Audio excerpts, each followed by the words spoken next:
I want to start right at 7:45 last night when Mr. Card was located deceased from a self-inflicted gunshot wound, and that did occur at the Maine Recycling Corporation, and that's at 61 Capitol Ave in Lisbon.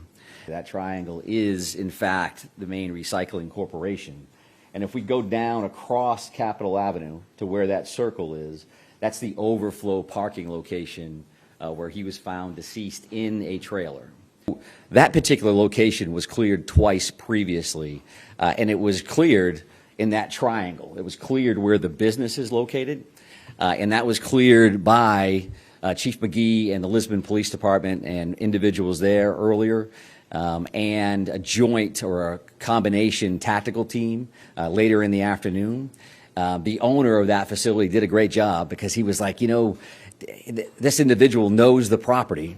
He could be tucked in the back of one of these trailers because they're full of recycled metal and all this stuff. You could crawl over the top. Well, we cleared the trailers. We cleared trailers that are there on that business footprint. Nobody had any idea that across the street, across Capitol Avenue, there's an overflow parking lot, which is the Recycling Corporation property. The Maine State Police tactical team ultimately were the ones that located the body within one of those trailers. And this is a tractor trailer style. You know, you picture that 18-wheeler. This is what a trailer would look like. A box trailer is where he was located, right in the back of that. Some of those trailers are locked. Some of those trailers aren't. So he was found inside one of those boxes that was unlocked from the outside. It's a note to a loved one, and is saying that this is the passcode for my phone, this is the bank account numbers, and I wouldn't describe it as a explicit suicide note, but the tone and tenor was that the individual was not going to be around and wanted to make sure that this loved one had access to his phone and whatever was in his phone.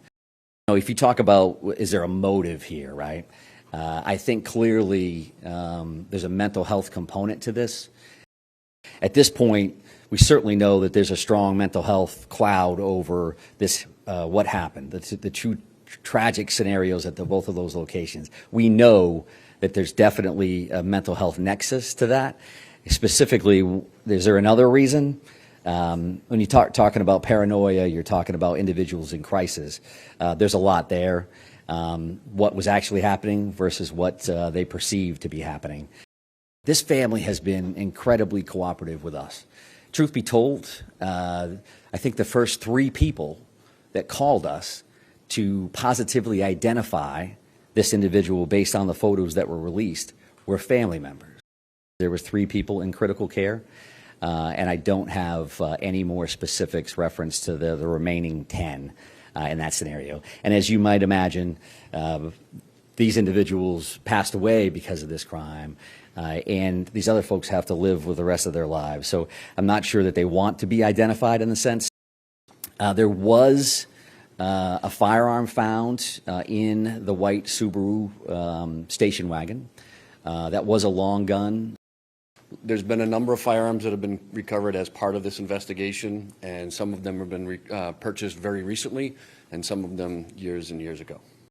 Now, we want Maine to be remembered as the community that came together after this tragic event. I was on my way in this morning to this press conference, and I'm driving through Lisbon, and I see people walking the streets, people sitting on their porches, people waving thumbs up. It's what community's all about, so.